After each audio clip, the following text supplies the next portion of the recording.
አብርሃም እንግዲህ ሳያስበው እኛም ሳናስበው ድንገት የሆነ ነገር ተናግሯል። ሰላም ጤና ይስጥልኝ፣ እንዴት ናችሁ? ለዚህ ቻናል አዲስ ከሆናችሁ ሰብስክራይብ በማድረግ ቤተሰቦች እንድትሆኑ ጋብዛለሁ። ቪዲዮውን ላይክ በማድረግ ጀምሩት። እንዲሁም ቪዲዮውን አይታችሁ ጨርሱ የእናንተን ሀሳብ አስተያየት ኮሜንት ላይ ያስቀምጡልኝ። እንግዲህ ዛሬም እንደተለመደው በአዲስ ቪዲዮ መተናል። ዛሬም እንግዲህ አንድ አዲስ ነገር ተከስቷል። እንግዲህ ቡዜ አብርሃምን አግኝተዋለች። ያው እንግዲህ እስከዛሬ ድረስ እነ ቡዜ የት ናቸው? ለምንድነው አብርሃም ጋር የማይሄዱት? ለምንድነው የማያግዙት እያልን ነበር። እንግዲህ ዛሬ ቡዜ አብርሃም ጋር ተገናኝታለች ማለት ነው። ያው እንግዲህ እስከዛሬም እንግዲህ ትናንትና ምናምን የሰራናቸው አንዳንድ ቪዲዮዎች ነበሩ። ትንሽ አብርሃምን ለመፈለግ የምትሄዱ ሰዎች ትንሽ ብትረጋጉ አሪፍ ነው ምናምን እያልን ነበር። ምክንያቱም በጩኸት የሚፈጠር ነገር የለም። በቃ አንድ ሰው ስለ ጩኸ ስላበደ ምናምን ምንም የሚፈጠር ነገር የለም። እንደውም የባሰ ጩኸትና ሁካታ ብቻ ነው ሊሆን የሚችለው። ስለዚህ ዛሬም እንግዲህ ያየነው ነገር ይሄን ነው። እነ ቡዜ በጣም ሲቆጡ ነበረ። በእርግጥ ነገሩ ሊያናድድ ሊያበሳጭ ምናምን ይችላል። ነገር ግን ደግሞ አንዳንድ ጊዜ እንደ በሰለ ሰው እንደ ትልቅ ሰው ነገሮችን ረጋ ብላ ብታየው አሪፍ ነው ብዬ አምናለሁ። ምክንያቱም እሷ ከነ አብርሃምም ከነ ሩታም ከነ ኤፍሬምም ከሁሉም በእድሜ ተለቅ የምትል ሰው ነች እና ነገሮችን ትንሽ ብታገናዝባቸው በተረጋጋ ብልኩ ብታስኬዳቸው የተሻለ ነበረ ብዬ አምናለሁ። ምክንያቱም በቃ እሷ ስትጮህ ስትቆጣ ምናምን እንደውም አብርሃም ራሱ ለምንድነው የምትቆጪው? ለምንድነው የምትጮሂው? ምናምን እያላት ሁላ ነበረና ነገሩ የሚያበሳጭ የሚያናድድ ቢሆንም በወንድሟ ላይ እንደዚህ አይነት ነገር መከሰቱ የሚያናድድ ቢሆንም ነገር ግን እሷ ደግሞ ተረጋግታ ትንሽ ነገሮችን ብትቆጣጠራቸው አሪፍ ነበረ የሚል ሀሳብ አለኝ። ለማንኛውም ግን ዋናው እንግዲህ መገናኘታቸው ነው፣ ቡዜና አብርሃም ማለት ነው። አብርሃም እንግዲህ ከእስከዛሬው ትንሽ የተሻለ ሁኔታ ላይ ያለ ይመስላል። አንዳንድ ነገሮችንም ሲያወራ ሰምተነዋል። በራሱም መልሶችን ሲመልስ ሲናገር ምናምን ስላየ ነው ማለት ነው። ነገር ግን እስከዛሬ ድረስ እንግዲህ አብርሃም እጅግ በጣም ዝምታ ውስጥ ነበረ የነበረው። ዛሬ ከዛ ዝምታ ትንሽ ወጣ እያለ ይመስላል። ይሄ ነገሩ በጣም ጥሩ ነው። ወደ ራሱ ሀሳብ እየተመለሰ ይመስላል። ነገር ግን አብርሃም እንደዚህ የሆነበት ምክንያት ምንድን ነው? እንግዲህ እነ ቡዜ እነ ዳኒ ከሄዱ በኋላ አብርሃም ላይ ያየነው ነገር ከእስከዛሬው የተሻሻለ ቢሆንም ነገር ግን አሁንም አብርሃም ሙሉ ለሙሉ ደህና ነው ጤነኛ ነው ብለን ለማሰብ ግን ትንሽ ያስቸግራል ማለት ነው። ነገር ግን አንዳንድ ጊዜ ደግሞ ነገሮችን ተወት ብናደርጋቸውስ የተሻለ አይሆንም ወይ የሚል ሀሳብ አለኝ ደግሞ። እስኪ የተወሰነ ጊዜ በቃ እነ ሩታ አለች፣ ኤፍሬም አለ የገዛ ወንድሙ። ስለዚህ የገዛ ወንድሙ መቼም አብርሃም ላይ ጤናውን ሊጎዳው የሚችል ነገር ያደርግበታል ብዬ ማሰብም ይከብደኛል። እና እስኪ ትንሽ ጊዜ ትውት ቢያደርጓቸው በዙሪያቸው ያሉ ሰዎች በሙሉ ብዬም የማስብበት ጊዜ ያለ አንዳንድ ጊዜ። ለምን በቃ አብርሃም ያለበት ቦታ ይታወቃል። ያለው ከሩታና ከኤፍሬም ጋር ነው፣ አለቀ። ሩታ ትጎዳዋለች ብለው የሚያስቡ ሰዎች ቢኖሩ እንኳን ከሩታ ደግሞ የቅርቡ ሰው ወንድሙ አብሮት አለ፣ ኤፍሬም ማለት ነው። ስለዚህ ኤፍሬም ጨክኖ መቼም ወንድሙን መጥፎ ነገር የሚያደርገው አይመስለኝም እንደግል። ስለዚህ አንዳንድ ጊዜ በቃ ሩታ ቤት ነው ያለበት ቦታ ይታወቃል።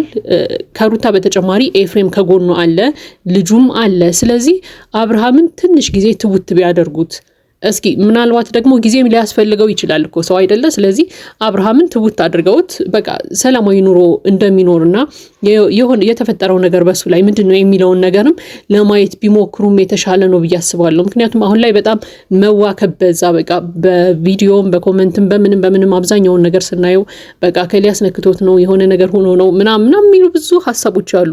ከዛ ደግሞ ነው ቡዜና እንወስድሃለን እዚህ ቦታኛ ጋር ነው መሆን ያለብህ ይሉታል። ከዛ እነ ዳኒ ይመጡና አብርሃም ጤነኛ አይደለም ምናምንና ይሄ ነገሮች ሲደጋገሙ በራሱ አብርሃምን ሌላ ችግር ላይ ደግሞ እንዳይጥለው ያሰጋኛል እኔ እንደግልና አንዳንድ ጊዜ ነገሮችን ትውት አድርገው እስኪ የተወሰነ ጊዜ ቢሰጧቸው ለአብርሃም ለሩታና ለኤፍሬም ጊዜ ቢሰጧቸው። ምክንያቱም እኔ ያቀዱት እቅድ ሁላ ያለ ስለሚመስለኝ ነው። እነ ኤፍሬም ምናምን እና አብርሃም የሆነ ያቀዱት ነገር ሊኖር ይችላል እና ምናልባት በቃ ያንን እቅዳቸውን እንዳይከሽፍባቸው ሊሆንም ይችላል አብርሃምን ከሰው ከምናምን ራቅ አድርገው ማስቀመጥ የፈለጉት። ማንም ጋር እንዲገናኝ እየፈቀዱለት ያልሆነው ምናልባት የሆነ ያቀዱት ነገር ሊኖር ይችላል ብዬ ስለማስብ ማለት ነው። ለማንኛውም ግን እስከዛሬ ባየናቸው ነገሮች በእነዚህ 5-6 ቀናቶች ባየናቸው ነገሮች አብርሃም እውነት የሆነ ነገር ተደርጎበት ነው ወይንስ ራሱ እየተወነ ነው የሚለው ደግሞ ሌላ ጥያቄ ነው። ምክንያቱም አብርሃምን ስናየው አንዳንድ ጊዜ ሳት እያለውም ቢሆን የሆኑ ነገሮችን ሲናገር እንሰማለን። ለምሳሌ አብርሃም ምን ላይ ነው አሁን ያለው? በቃ ነገሮችን ረስቷል፣ ብዙም አያስታውስም ምናምን የሚሉ ደረጃዎች ላይ ደርሰናል። እስከዛሬ ድረስ ባየነው ማለት ነው። ታስታውሱ ከሆነ ባለፈው ስለ ልዑል ሲወራ ራሱ ልዑልን የረሳው እስከሚመስል ድረስ ነበረ ሲያወራ የነበረው። በቃ አንድ አመቱን አናከብርለትም እንዴ? ልደቱን ለምንድን ነው የማናከብርለት? ትልቅ ልጅ ሆኗል እኮ ምናምን ሲል ነበር። ከሄርሜላ ጋርም ባለፈው ሲያወራ እንደነበረው እንደሰማነው እንግዲህ ልጅ እኮ አለኝ፣ ልጅ አለው፣ ከሩታ ጋር ነው የምኖረው ምናምን እያለ ነበርና ልጁን ራሱ የረሳው እስከሚመስል ድረስ ደርሶ ነበረ። ዛሬ በተለቀቀው ቪዲዮ ደግሞ ምንድነው ያየነው? ዳኒን አንተ ከመቼ ጀምሮ ነው ለኔ ጥሩ ሰው የሆንከው? ከመቼ ጀምሮ ነው ለኔ አሳቢ የሆንከው? እያለ ሲያናግረው ሰማን ማለት ነው ዳኒን። ይሄ እንግዲህ ለሁላችንም ሰርፕራይዝ ነገር ነው። ምክንያቱም አብርሃም ሁሉንም ነገር ረስቷል። እንደዛ ነው ሁላችንም የምናስበው። ነገር ግን ዳኒን በደንብ ያውቀዋል። በቃ ዳኒ ለሱ መጥፎ ሰው እንደሆነ፣ ዳኒ ለአብርሃም የማይተኛ ሰው እንደሆነ አብርሃም ያውቃል፣ ያስታውሳል። ስለዚህ አብርሃም ትወና እየተወነ ነው እንዴ? የሆነ ኤፍሬም ሩታና አብርሃም ተነጋግረው ያቀዱት ነገር አለ እንዴ እስከምል ድረስ ደርሻለሁ ማለት ነው። ማለት እኔ አሁን መተት ተደርጎበታል ምናምን የሚለው ነገር ብዙም እያሳመነኝ እየመጣ አይደለም። ምክንያቱም በቃ ለነሱ ህይወትም ጥሩ ስላልሆነ ይህን ነገር ያደርጋሉ ብዬ አላምንም። ሩታም ብትሆን ታደርገዋለች ብዬ አላምንም። ምክንያቱም የራሷን ማህበራዊ ህይወት የሚጎዳ ነገር ስለሆነ ወደፊት ማለት ነው። በሄርሜላ በኩልም ቢሆን እንደዚህ አይነት ነገር ሄርሜላ ልታደርግ ትችላለች ወይ? አይመስለኝም። ልታደርግ አትችልም። ምክንያቱም ቪዲዮ ተቀርጾ የሚወጣ ነገር እድሜ ልክ የሚቀመጥ ነገር ነው ወይ ደግሞ ማህበረሰቡ ዘንድ በጣም የሚደርስ ነገር ነውና በድፍረት ይህን ነገር አደባባይ ላይ ይዘውት ይወጣሉ ብዬ አላምንም።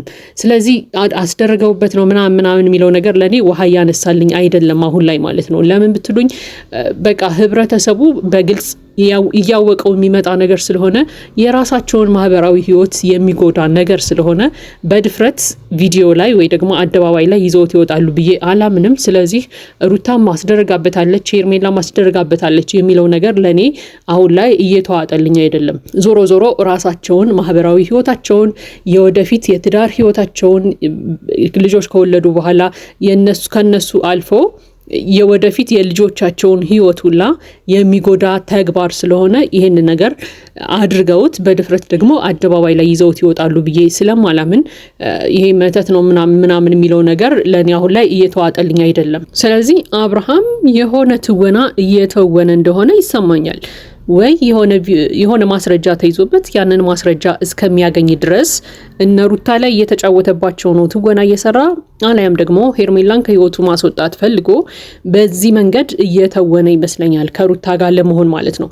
ለማንኛውም ግን ኤፍሬም እና ሩታ የሆነ ያቀዱት እቅድ እንዳለ ይሰማኛል። እቅዳቸው እንግዲህ መጥፎ ነው የሚል ሀሳብ የለኝም። ያው ዞሮ ሩታና አብርሃምን አንድ ላይ ለማድረግ በሚለው ሀሳብ የሆነ ትወና እየተወኑ እንደሆነ ወይ ደግሞ የሆነ የተነጋገሩትን ነገር እያደረጉ እንደሆነ ይሰማኛል። የሆነ እቅድ እንዳላቸው ብቻ እንደዛ ነው የሚሰማኝ እንጂ አብርሃም ላይ እንደዚህ ተደርጎበታል ምናምን የሚለው ነገር ለኔ አሁን ላይ እየተዋጠልኝ አይደለም።